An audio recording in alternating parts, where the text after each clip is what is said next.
नमस्कार दोस्तों, मैं ज्योतिष आचार्य वासुदेव मिश्रा आपका अपने चैनल मिरेकल ऑफ एस्ट्रोलॉजी में हार्दिक स्वागत करता हूं। दोस्तों, आज का यह ज्योतिष का कार्यक्रम आप सभी कर्क राशि के जातकों के लिए बड़ा ही महत्वपूर्ण और ख़ास कार्यक्रम साबित होगा। आज हम बात करेंगे कर्म फलदाता शनि के वक्री चाल प्रभाव के बारे में।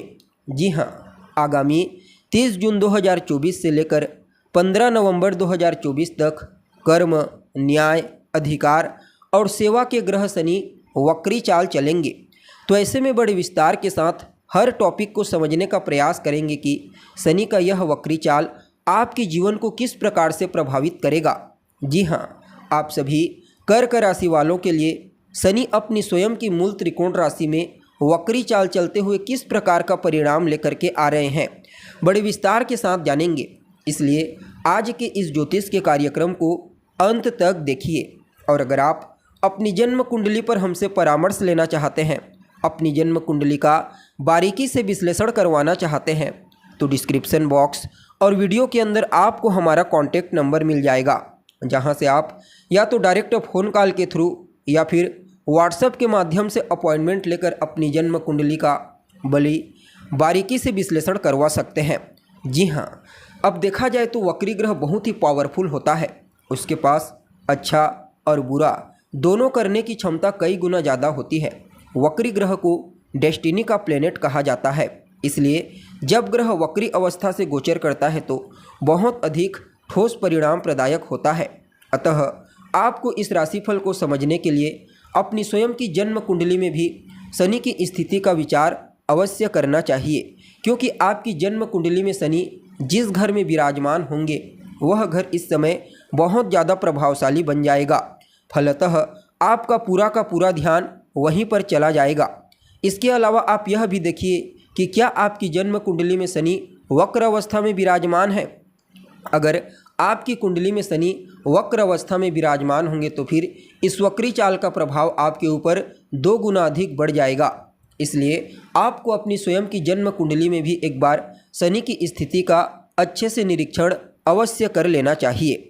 जी हाँ, वैसे तो वक्री का मतलब उल्टा होता है, लेकिन कोई भी ग्रह उल्टा नहीं चलता।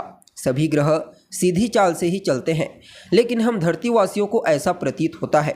इसलिए कई मामलों में वक्री चाल के दरमियान ग्रहों के परिणाम उल्टे हो जाते हैं। इसके अलावा क्या आपको मालूम है, वक्री ग्रह हमारे पुनर्जन्म के कारण को भी बताते हैं। अर्थात जो भी ग्रह जिस घर में वक्री होता है तो वह बताता है कि हमारे पिछले जन्म के बचे हुए कर्म उस घर से संबंधित बहुत अधिक हैं। इसलिए जब भी ग्रह वक्री होता है तो हमें अपने पुनर्जन्म के उस कारण को मिटाने का एक मौका अवश्य देता है। इसलिए आपकी कुंडली में जहाँ पर भी शनि बैठा होगा उसी जगह को अधिक प्रभावशाली बना करके आपको एक मौका देगा कि आप अपने पुनर्जन्म के उस कारण को मिटा सकें। इसलिए वक्री ग्रह को समझना बेहद ही ज़्यादा जरूरी हो जाता है। जी हाँ, अब देखा जाए तो आप सभी कर्क राशि के जातकों के लिए शनि आपके 8वें भाव से वक्री चाल चलने के लिए जा रहे हैं। शनि आपके लिए कोई योग कारक ग्रह के रूप में तो कार्य नहीं करते, क्योंकि यह आपके 8वें स्थान और आपके 7वें स्थान के मालिक बनते हैं। और अभी वर्तमान समय में आपको शनि की ढैया भी चल रही है, और उसमें अभी शनि का वक्री होना तो काफ़ी हद तक आपके जीवन में उलझनों को बढ़ाने का कार्य करेंगे। जी हाँ, यहाँ पर शनि कुछ हद तक आपके जीवन में उलझनों को बढ़ाने के साथ साथ संघर्ष की स्थिति को बढ़ा देंगे।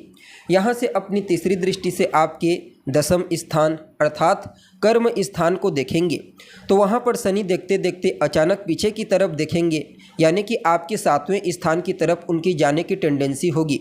7वां स्थान किस चीज़ का होता है, तो हमारी इमेज को बताता है। तो इस समयावधि में कोई भी ऐसा कार्य बिल्कुल भी नहीं करना है जिसके चलते इमेज खराब हो। वैसे आप यहाँ पर कहेंगे यह तो जनरल एडवाइस है, लेकिन अनजाने में हमसे ऐसी गलती हो जाती है। और अगर इस समयावधि में किसी के द्वारा ऐसा कोई कार्य किया जाता है तो फिर उसका परिणाम तुरंत सामने देखने को मिल जाएगा, यानी कि परिणाम के लिए इंतज़ार नहीं करना पड़ेगा, तुरंत ही उसका परिणाम मिल जाएगा। खास करके जिन लोगों के साथ मिल करके आप काम करते हैं, जैसे कि अगर आप साझेदारी में कोई काम करते हैं, पार्टनरशिप में, तो बहुत सावधानी पूर्वक हर चीज़ को आपको डील करने की आवश्यकता है। क्योंकि इस समयावधि में आपके ऊपर किसी भी तरह का कोई ब्लेम आ सकता है। पार्टनर के साथ कुछ विवाद की स्थिति उत्पन्न हो सकती है, इसलिए बहुत सावधानी के साथ आप अपने काम को अंजाम दीजिए। 7वां स्थान आपके वैवाहिक जीवन, दाम्पत्य जीवन को भी बताता है, इसलिए जीवन साथी के साथ भी कुछ उलझनें आपको देखने को मिलेगी। विवाद की स्थिति उत्पन्न हो सकती है, इसलिए इस समयावधि में ऐसी चीज़ों से आपको बचने का प्रयास करना चाहिए।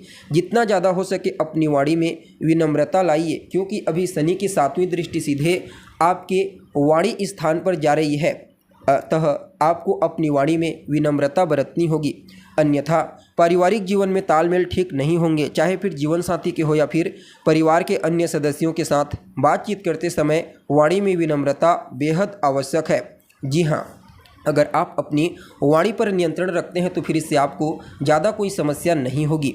यहाँ पर शनि आपके चतुर्थ स्थान को भी देख रहे हैं, चतुर्थ स्थान को पीड़ित कर रहे हैं, क्योंकि शनि की ढैया अभी एक्टिव है आपके लिए। और चतुर्थ स्थान किस चीज़ का होता है? तो आपके परिवार का होता है, मानसिक शांति का होता है, तो उसको तकलीफ देने का प्रयास कर रहे हैं।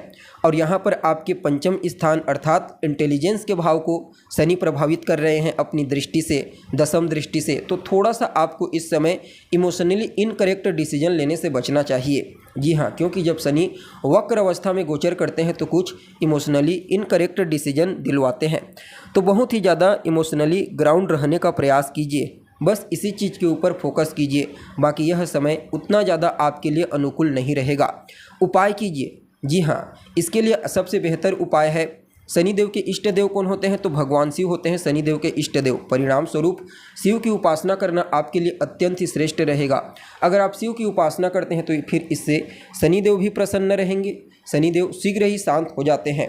अगर आप चाहें तो शिव स्वरूप हनुमान जी की भी आराधना कर सकते हैं। इसके अलावा इस धरती पर भगवान शिव के 2 जागृत स्वरूप कहे गए, एक तो प्राण प्रतिष्ठित शिवलिंग और दूसरा प्राण प्रतिष्ठित रुद्राक्ष। शनि के 2 रुद्राक्ष कहे गए, 7 मुखी और 14 मुखी रुद्राक्ष। 7 मुखी रुद्राक्ष को धन प्रदायक कहा गया, इसलिए इसे लक्ष्मी रुद्राक्ष भी कहते हैं। देखिए, 14 मुखी रुद्राक्ष थोड़ा सा महंगा होता है, हालांकि यह शनि का हायर डायमेंशन रुद्राक्ष है, लेकिन फिर भी जिन लोगों के पास पैसों की कमी है, अर्थ की कमी है, वह 7 मुखी रुद्राक्ष धारण करें, और जिनके पास पैसा है तो वह श्रद्धापूर्वक 14 मुखी रुद्राक्ष धारण कर सकते हैं। हालांकि थोड़ा कॉस्टली होता है, बट इसके परिणाम, इसके फायदे भी काफ़ी अनंत होते हैं। जी हाँ, तो दोस्तों, हमें उम्मीद है जानकारी आपको पसंद आई होगी। जानकारी पसंद आए तो इसे अपने दोस्तों के साथ, अपने रिश्तेदारों के साथ शेयर जरूर करें। अभी के लिए बस इतना ही। पुनः मुलाकात होगी एक नए और ताज़ा एपिसोड में। तब तक के लिए आप हमें इजाज़त दीजिए। नमस्कार।